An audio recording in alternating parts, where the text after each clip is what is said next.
자, 출애굽기 20장은 굉장히 유명해요. 무엇으로 유명합니까? 십계명으로 유명합니다. 아마 모르는 사람이 거의 없을 정도로 십계명이라는 것이 유명하죠. 그런데 십계명 되기 위한 중요한 영적 원리가 19장에 나온다는 사실이에요. 모세가 총 3번 하나님을 산에 올라가서 만나는데 첫 번째가 3절에서 6절, 하나님께서 내 말을 청종하면 제사장 나라 거룩한 백성이 되겠다 말씀하시죠. 두 번째가 오늘 본문이에요. 7절에서 15절, 백성을 성결하게 하여 셋째 날을 기다리라, 내가 강림할 것이다 라고 말씀하시죠. 세 번째는 16절에서 25절이에요.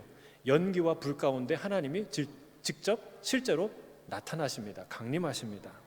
자, 십계명 내용을 보면요, 사실은 어찌 보면 굉장히 평범한 내용이라고 볼 수도 있어요. 부모를 공경하라, 살인하지 말라, 거짓 증거하지 말라, 도둑질하지 말라, 탐내지 말라. 여러분, 이런 말은 논어나 맹자에도 나오는 말이에요. 어떤 면에서는요, 그 사람들이 훨씬 더 설득력 있게 말해요. 왜냐하면 이 십계명은 짧아요. 그냥 딱 살인하지 말라 그거 자체예요. 근데 이 사람들은 길게 예화도 들고 이유도 설명하면서 왜 그렇게 해야 되는지를 쭉 설명해요. 여러분, 어떤 게 가슴에 와닿겠습니까? 어떤 게 세상 사람들에게 더 감동을 주겠습니까? 세상 사람들의 입장에서 보면 훨씬 논어나 맹자나 명심보험 같은 책이 더 마음에 와닿을 수가 있죠. 하지만 이 성경의 십계명은 세상의 그 어떤 성인들이, 세인트들이, 어떤 학자들이, 어떤 권위 있는 사람들이 얘기한 것보다 격이 다른 무게감을 갖고 있습니다. 왜 그럴까요? 이 말씀은 창조주 하나님께서 하신 말씀이고, 창조주 하나님이 직접 이 땅에 나타나셔서 백성들 가운데 직접 선포하신 말씀이기 때문에 그렇습니다. 격이 다른 거예요. 그 무게감이. 출애굽기 19장이 없다면, 이 하나님의 거룩한 임재와 강림이 없다면 출애굽기 20장의 십계명의 내용은 아마도 논어나 맹자나 도덕경이나 명심보감의 요약본 정도로 사람들에게 인식되고 다가올 수밖에 없을 거예요. 그렇죠. 우리가 성경을요, 어떤 윤리적인 교훈쯤으로 우리가 이해하는 경우가 많죠. 왜 그렇습니까? 우리 인생에 출애굽기 20장은 있는데 19장이 없는 거예요. 명령은 아는데 명령자는 모르는 거예요. 하나님의 율법은 아는데 그 율법을 주신 그 놀라우신 하나님의 임재의 경험이 전혀 없는 거예요. 그러니까 세상의 논어나 맹자 얘기랑 별반 다르지 않은 거죠. 오히려 그것보다 더 심플하고 더 간단하고 단순한 말이 되는 것이죠. 이 세 번째 만남을 통해서 모세와 이스라엘은 하나님의 말씀을 받을 준비가 됩니다. 저는 이 19장의 말씀을 나누면서 저와 여러분이 하나님의 말씀을 하나님의 말씀으로 받을 수 있는 영적 준비가 되기를 주의 이름으로 축복합니다. 그게 준비가 안 되면요, 안 받아들여져요. 소용이 없게 돼요. 그래서 우리가 이런 준비를 해야 됩니다. 지난번부터 이번 주, 다음 주 3주에 걸쳐서 우리가 19장을 살펴봐요. 자, 오늘 본문 7절에서 8절 볼까요? 7절에서 8절 함께 읽겠습니다. 시작. 모세가 내려와서 백성의 장로들을 불러 여호와께서 자기에게 명령하신 그 모든 말씀을 그들 앞에 진술하니, 백성이 일제히 응답하여 이르되 여호와께서 명령하신 대로 우리가 다 행하리이다. 모세가 백성의 말을 여호와께 전하매, 시내 광야에 도착하여서 모세가 하나님을 접견합니다. 산에 올라가서 만나는데, 자, 지난번에 1차로 접견해서 하나님이 뭐라고 말씀하십니까? 내가 애굽에서 한 일을 너희가 똑똑히 보았다. 그리고 내가 어떻게 독수리 날개로 너희를 업어서 내게로 인도했는지 너희가 똑똑히 보았다.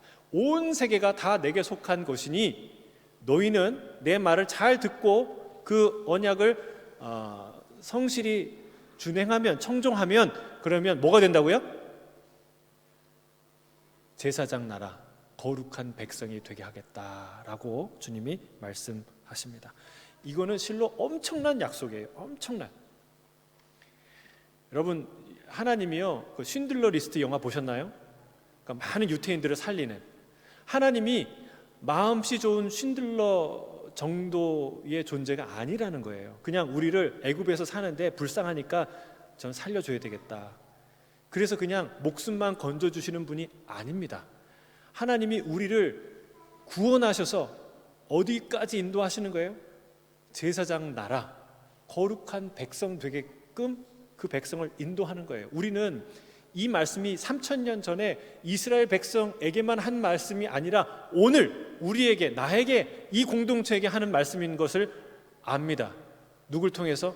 베드로 사도를 통해서 알죠. 하나님이 여러분 왕 같은 제사장, 거룩한 나라 삼으려고 우리를 부르셨다는 거예요. 어두운 데서 우리를 끄집어내 귀한 빛에 들어가게 하신 그 하나님의 아름다운 덕을 선전하고 선포하고 전파하도록 우리를 부르셨다는 거예요. 할렐루야. 여러분, 이 부르심이 있어야 계명이 들립니다. 여러분이 크리스찬이라는 정체성이 있으니까, 그런 부르심이 있으니까 이 말씀을 제가 해도 듣지, 나는 불교인이야, 나는 무슬림이야 라고 하고 여기 앉아 있으면 이 말씀이 들리겠습니까? 학교에 학생이라고 앉아 있어야 선생님 말이 들리고, 그러니까 이 학교의 룰이 이런 거야 하면 들리지, 나는 학생이 아닌데 그냥 놀러 왔는데, 여러분 이런 사람이 그 룰이 들리겠어요? 여러분, 정체성, 부르심에서 그 하나님의 말씀을 듣는 마음이 결정되는 거예요. 하나님이 내가 너를 거룩한 제사장, 그러니까 제사장 나라, 거룩한 백성 삼겠다는 이 부르심과 정체성이 그들 마음에 새겨지지 않으면, 그 부르심이 없었으면 이해가 안 됐을 거예요. 십계명 왜 저런 얘기를 하시지? 누가 저걸 지킨다고? 좋은 말이네 하고 지나갔을 거예요. 그러나 하나님이 우리를 무엇으로 부르셨는지 알았기에 그 말씀이 들리는 거예요. 왜 여러분 하나님 말씀이 안 들리나요? 이 정체성이 나에게 없으니까. 제사장 나라, 왕 같은 제사장, 거룩한 나라라는 그런 부르심이 내게 없으면 말씀이 안 들리는 거예요. 들려도 새겨지지 않는 거죠. 그래서 하나님이 그 굉장히 중요한 작업을 하신 거예요. 첫 번째. 두 번째 작업도 오늘 본문도 굉장히 중요한 일을 하십니다. 자, 첫 번째 말씀을 전달하니까 백성들이 일제히 아멘으로 응답합니다. 하나님께서 우리에게 명령하신 모든 말씀을 우리가 다 따르겠습니다, 행하겠습니다 라고 답을 하죠. 모세가 그 대답을 들고 다시 산으로 올라갑니다. 2차 단독 접견이죠. 하나님을 만나러 산으로 올라가요. 자, 9절을 같이 한번 읽겠습니다. 9절 시작. 여호와께서 모세에게 이르시되 내가 빽빽한 구름 가운데서 내게 임함은 내가 너와 말하는 것을 백성들이 듣게 하며 또한 너를 영영히 믿게 하려 함이라. 모세가 백성의 말을 여호와께 아뢰었으므로. 자, 하나님께서 빽빽한 구름 가운데서 모세, 너랑 말하는 이유를 내가 뭔지 알려주겠다, 설명하십니다. 두 가지 이유예요. 첫 번째는 뭐예요? 내가 너와 직접 말하는 하는 이유는, 백성들 앞에서 하는 이유는, 첫째, 백성들이 듣도록. 두 번째는 뭐예요? 그 백성들이 너를 영영히 믿게 하려고 내가 이렇게 하는 것이다 라고 말씀하세요.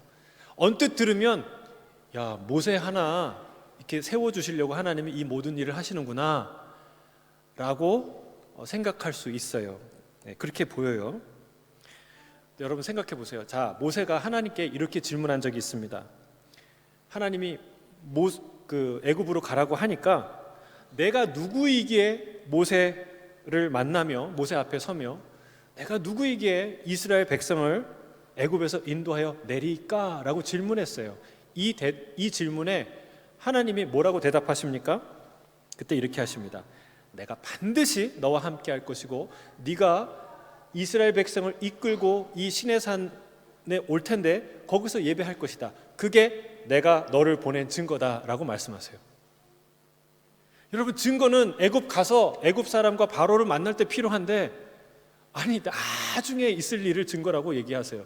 이 말은 무슨 말이에요? 제가 지난번에 얘기한 첫 번째, 첫 번째, 일을 행하시는 여호와, 그것을 만들며 성취하시는 여호와, 그 이름을 여호와라 하시는 하나님을 선포하는 거죠. 내가 말했지만 나는 이룰 거야, 나는 그런 존재야 라는 것을 선포하시고 그 하나님을 모세가 알아가게끔 말씀하시는 거예요. 근데 여러분, 여기에 또 하나의 중요한 메시지가 있어요. 이유가 있어요.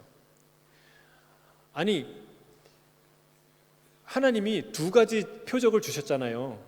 뭐예요? 그러니까 지팡이를 던지면 뱀이 됐다가 다시 꼬리를 잡으면 지팡이가 되는, 그리고 손을 옷에다 넣었다가 빼면 문둥병이 되고 다시 넣었다가 빼면 원상 회복이 되는 이 표적을 주셨어요. 근데 하나님이 이걸 언급하지 않고 진짜 내가 너를 보내는 증거는 너희들이 다 출애굽해서 여기 와서 예배 드릴 텐데 그때 예배 드린 그것이 내가 너를 보낸 증거다라고 말씀하세요. 아니, 애굽에 가서 하나님과 이렇게 지금 구름 가운데, 빽빽한 구름 가운데 하나님과 대화하는 장면을 애굽 사람들이 보면, 바로가 들으면 바로가 바로 알지 않을까요? 그리고 바로 보내지 않았을까요? 이 사람은 하나님의 사자구나. 근데 그렇게 하지 않으셨죠. 여러분, 여기에는요 아주 두 번째 이유가 있어요. 바로 지금이 그 증거가 필요한 타이밍이라는 거예요. 전에는 모세가 하나님의 말씀을 전했지만 많이 전하지 않았어요. 언제에 비하면, 지금부터 할 이야기에 비하면. 지금부터는요 많은 하나님의 이야기를 백성들에게 전달해야 됐어요. 심지어는 40일 주야로 하나님께 보았던 그 모든 환상과 말씀을 백성들에게 전달해야 됐어요. 그러니까 그 어느 때보다도 지금부터 중요한 것은 모세가 하나님의 사람이구나라는 아주 분명하고 선명한 증거가 필요했던 거예요.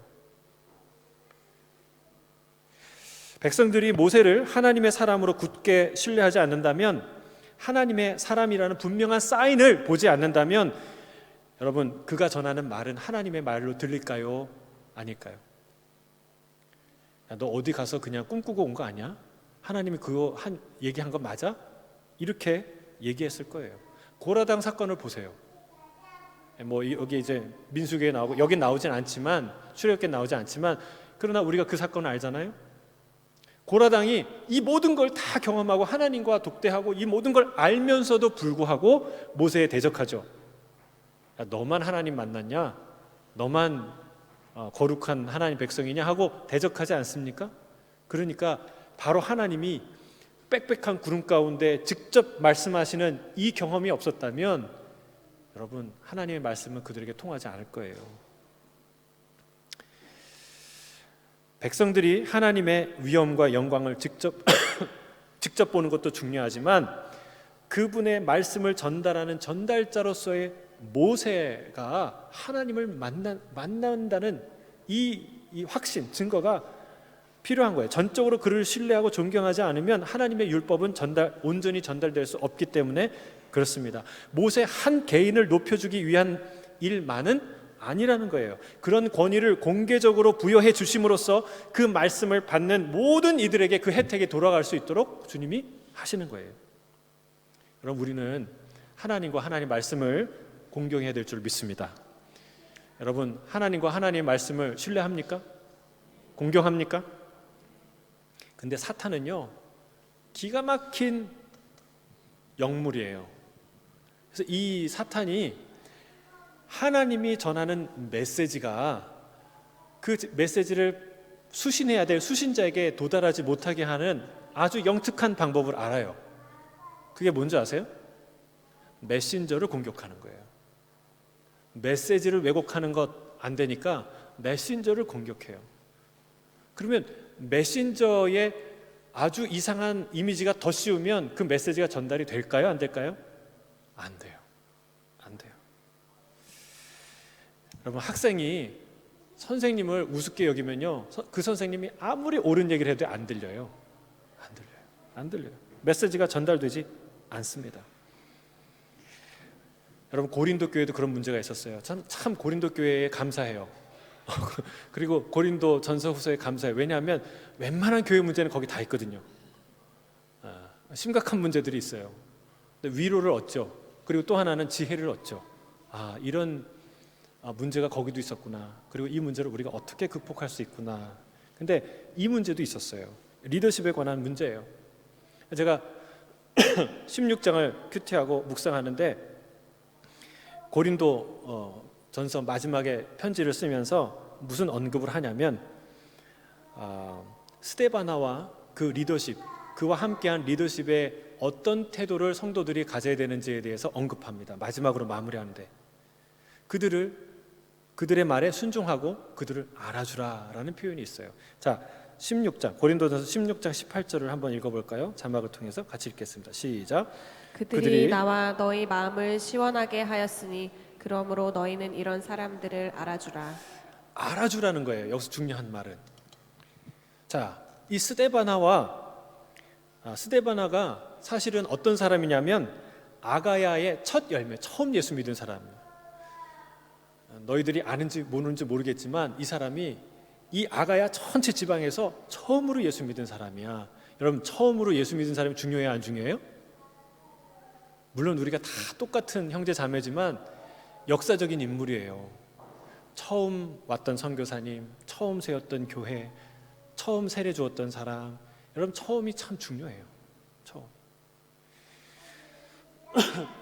그런 사람을 알아주라는 거예요. 그리고 그가 성도를 섬기기로 헌신한 것을 알아주라는 거예요. 그리고 그가 너희와 우리의 마음을 시원하게 해준 사람이라는 것을 알아주라는 거예요. 여러분, 알아주라는 말은 무슨 뜻입니까? 지금 알아주지 않는 사람들이 있다는 것이죠. 뭐가 알아주지 않는 거예요? 무시하는 거. 알아도 모른 척하는 것. 그게 무시하는 거죠. 예를 들면 이런 거예요. 당신만 예수 믿냐? 당신만 세례 받았냐? 당신만 바울과 친하냐? 헌신된 사역자가 어디 당신만이 스데바나 당신 하나냐? 이렇게 질문하는 것이죠. 그렇게 무시할 수 있어요. 그러나 그렇게 무시하지 말라는 거예요. 그걸 알아주라는 거예요. 사랑하는 성도 여러분, 우리가 서로를 알아줘야 이 성숙한 공동체, 아름다운 교회로 나아가게 될 줄 믿습니다. 어디서 이렇게 귀한 사역자를, 귀한 성도를 우리가 만날 수 있을까라는 마음으로 서로를 알아줘야 돼요. 왜 그렇습니까? 서로를 무시하기 시작하면 뭐가 안 통해요? 하나님의 메시지가 유통하지 않아요. 서로를 존중하고 서로를 알아줄 때 그에게 들려주신 하나님 말씀이 내게 오고 내게 있던 하나님의 은혜가 말씀이 다른 사람에게 가는 거예요.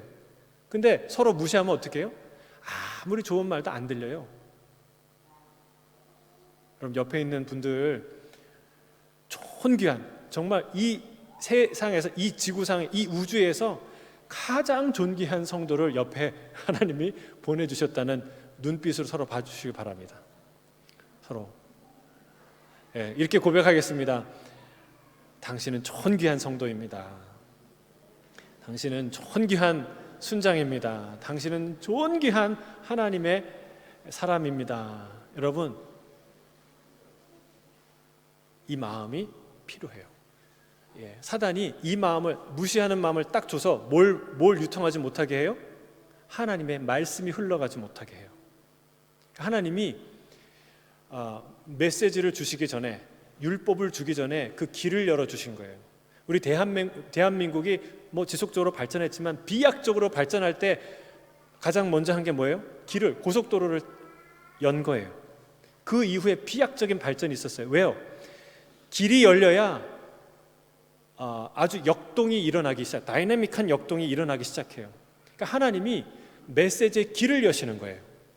그 일을 지금 하고 계시는 거예요. 그래서 여러분, 이 소통의 길이 막혀 있는 게, 관계의 길이 막혀 있는 게 어디 있나 살펴보세요. 여러분, 우리 공동체 가운데 순장하고의 관계, 목사님과의 관계, 성도들과의 관계 한번 잘 생각해 보세요.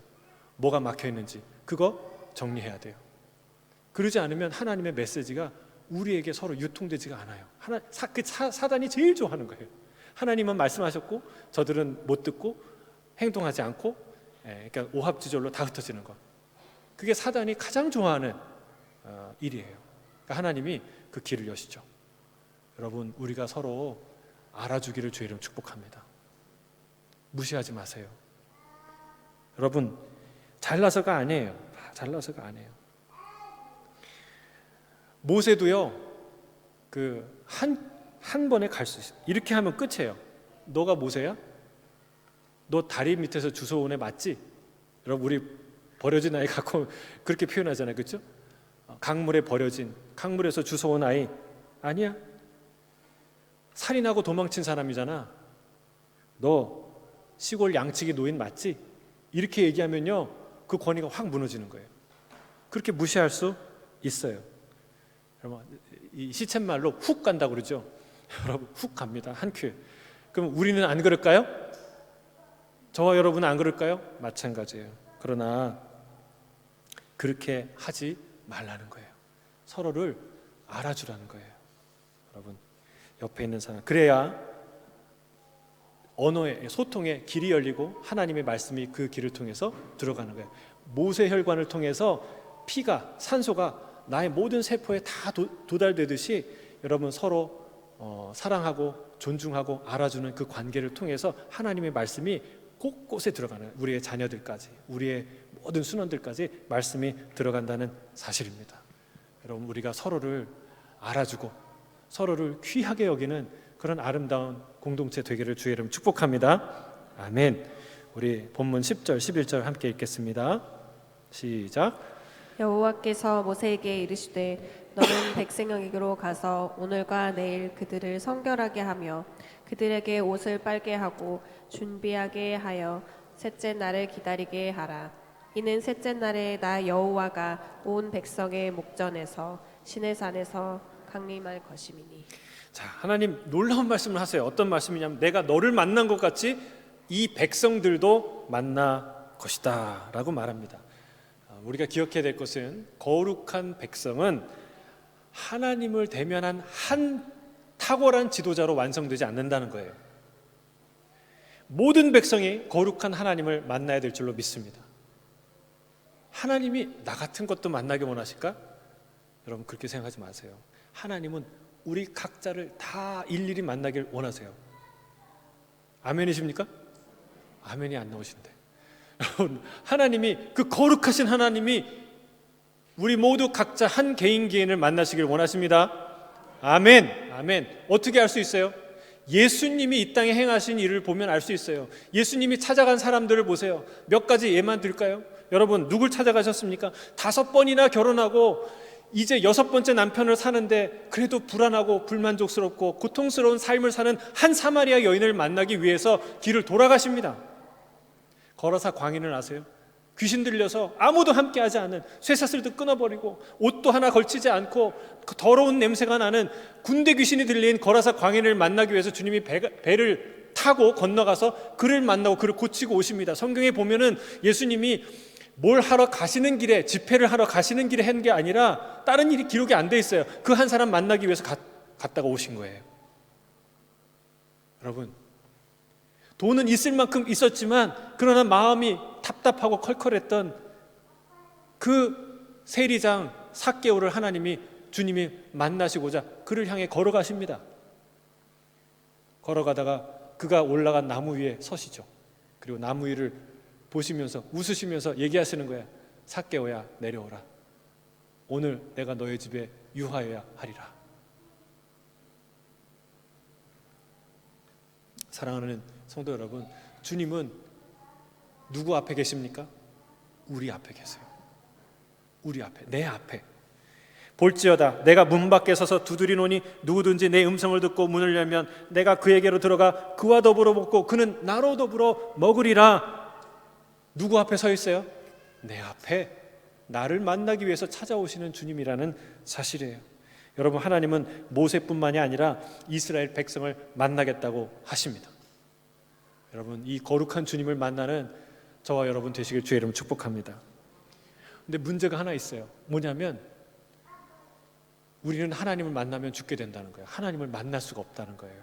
자연인 그대로는 우리는 하나님을 대면할 수가 없다는 것이죠. 인간은요, 저마다 신을 만나고 싶은 열망이 그 안에 다 있어요. 그래서 칼빈은 그걸 뭐라고 그랬냐면 종교의 씨앗이라고 그랬어요. 하나님이 심어두신 거라. 실제로 모든 종교의 최고 경지는요, 신과의 합일이에요. 그걸 추구해요. 그런데 진짜로 인간이, 이 평범한 인간이 진정한 신 여호와 하나님을 만났을 때 어떤 일이 벌어지나요? 인간은 죽게 됩니다. 인간은 죽게 돼요.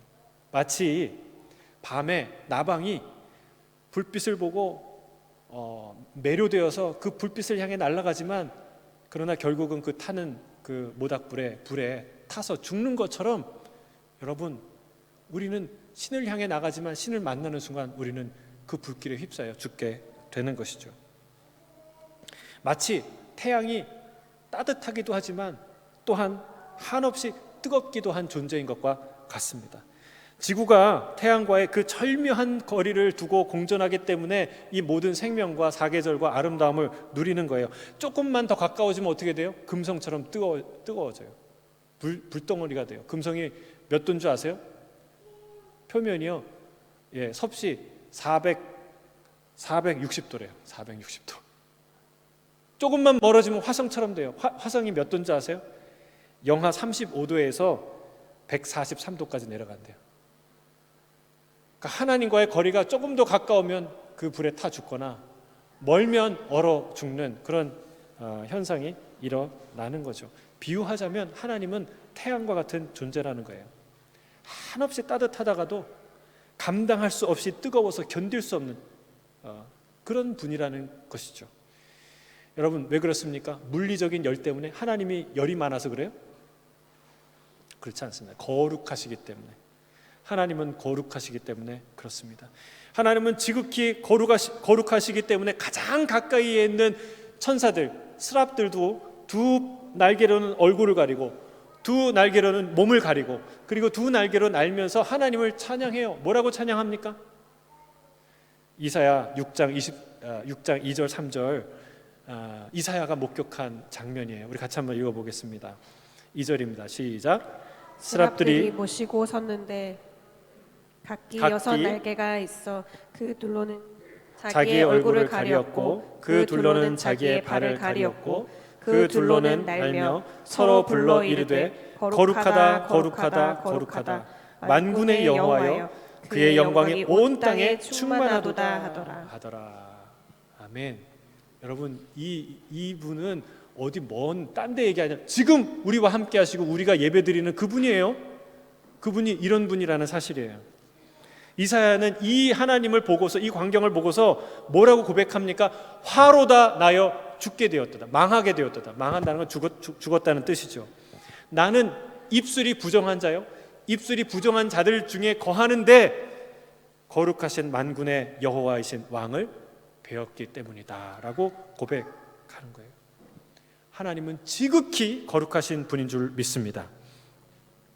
그래서 백성들 가운데 강림하시는데 백성들에게 준비하라고 하는 거예요. 여러분, 거룩하신 하나님을 만나기 위해서 우리에게 뭐가 필요해요? 거룩과 성결이 필요합니다. 거룩과 성결이 필요해요. 하나님이 얘기하는 거예요. 가서 성결하게 하며 옷을 빨고 그리고 셋째 날을 기다리라. 여러분, 하나님은 우리에게 거룩함을 요구하십니다. 이것은 상식과 이성에 지극히 부합하는 말입니다. 우리가 귀한 분을 만나러 가면 그냥 작업복 입고 가지 않습니다.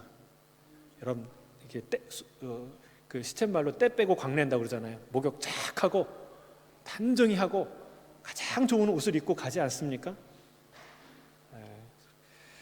근데 귀신을 섬기는 사람들도 이렇게 그 정화수를 떠놓고 목욕 제기하고 그렇게 하잖아요. 근데 그들은 그게 거룩함인가요?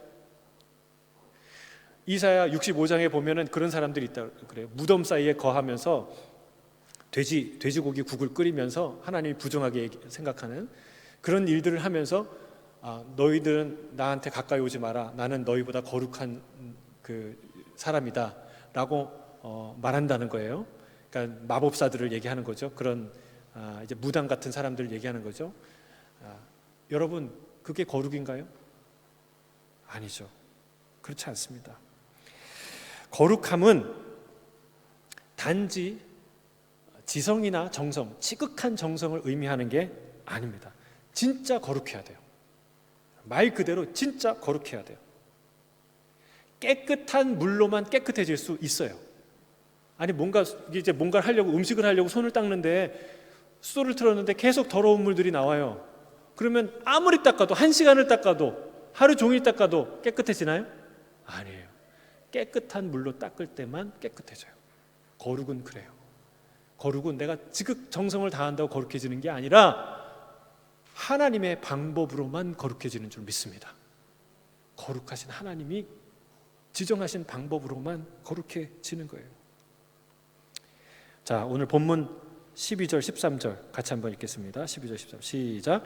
너는 백성을 위하여 주위의 경계를 정하고 이르기를 너희는 삼가 산에 오르거나 그 경계를 침범하지 말지니 산을 침범하는 자는 반드시 죽임을 당할 것이라.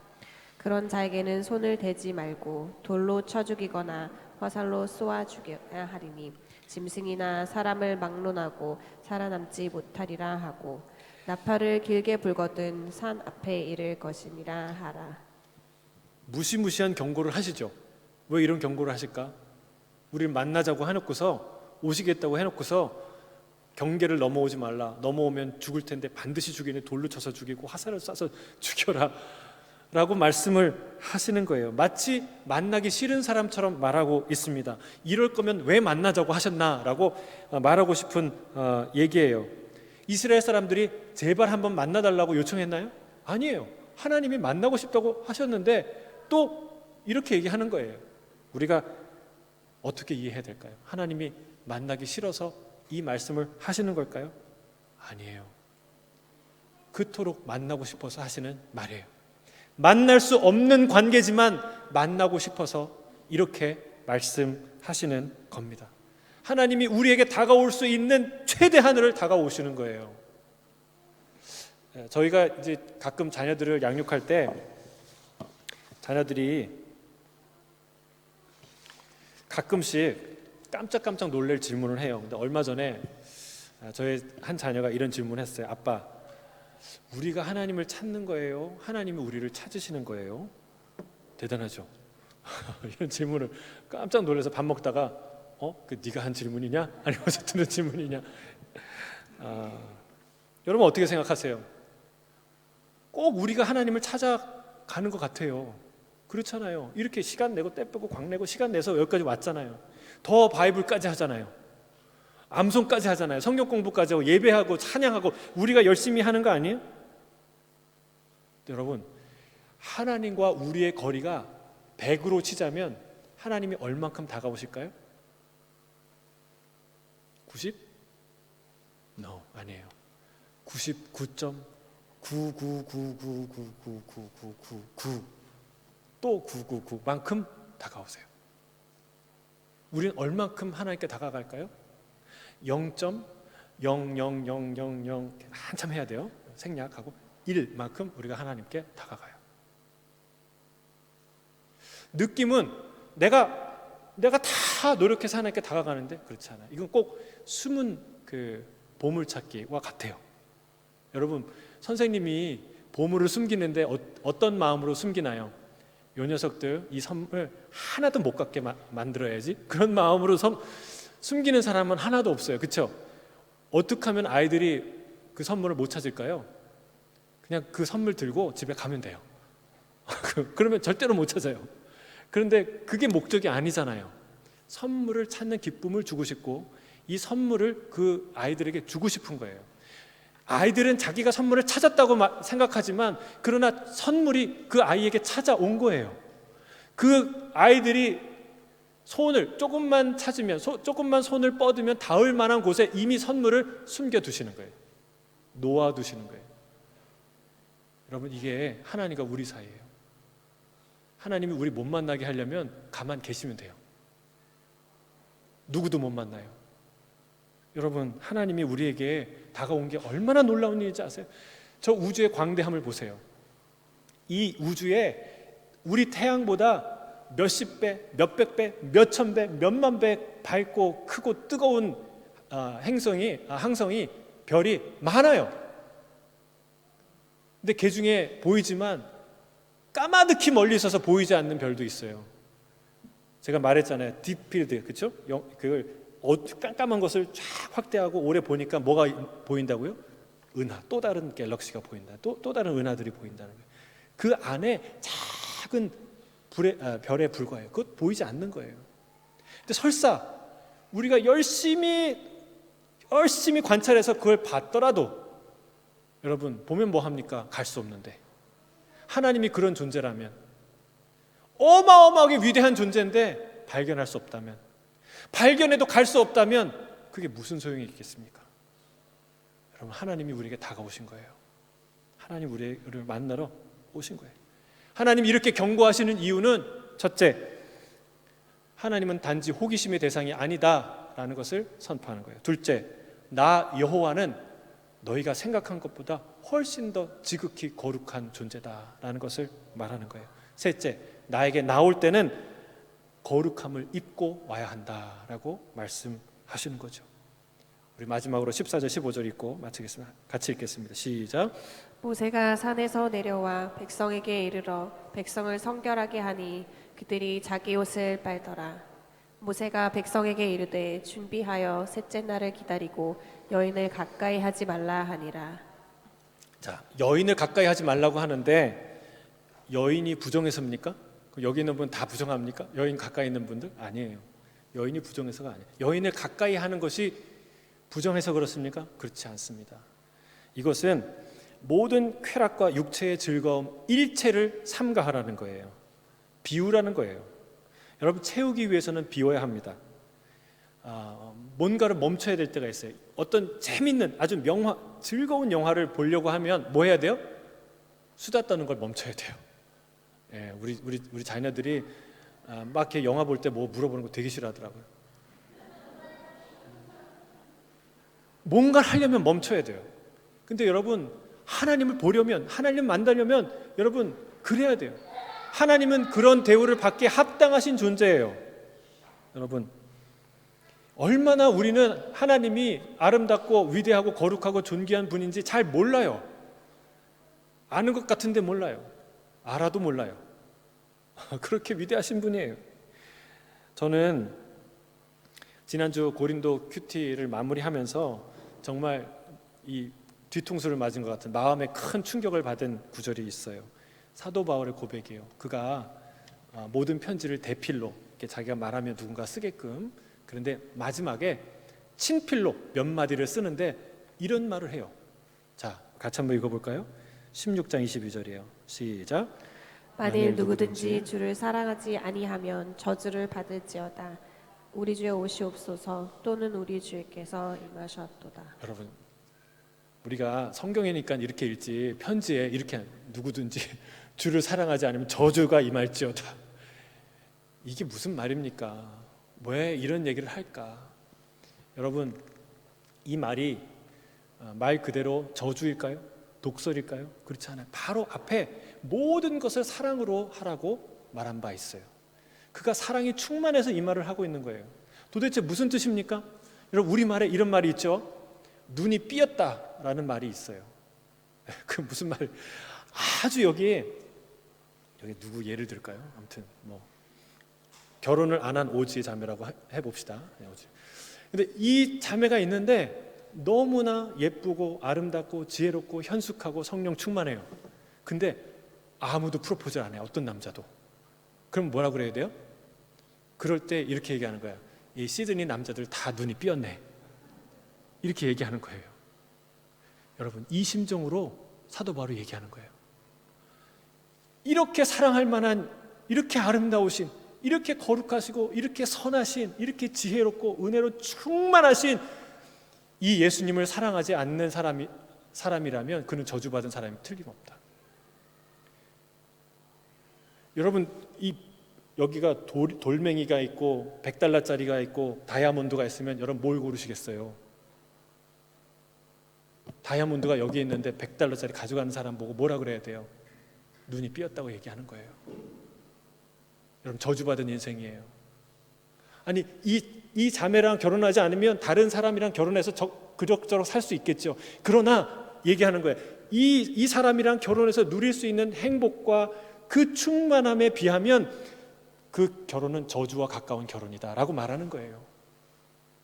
여러분, 그만큼 이 사도 바울이 얼마나 예수 그리스도를 사랑했는지 몰라요. 우리는 알아요. 사도 바울이 얼마나 터프한 인생을 살았는지, 그렇죠? 그런데 그가 무엇으로, 어떤 힘으로 그것을 살았습니까? 예? 내가 죄인 중에 개수니까 너 다시 한번 내가 기회를 줄 테니까 이 기회 놓치지 마. 그런 두려움으로 살았나요? 책임감으로 내가 사도니까 이 책임 다 해야지, 이를 악물고 버텼나요? 아니에요. 예수님을 사랑하는, 진실로 사랑하는 그 선하심과 아름다우심으로 충만한 그 예수님을 너무나 사랑하는 이 고백이 여기에 드러나지 않습니까?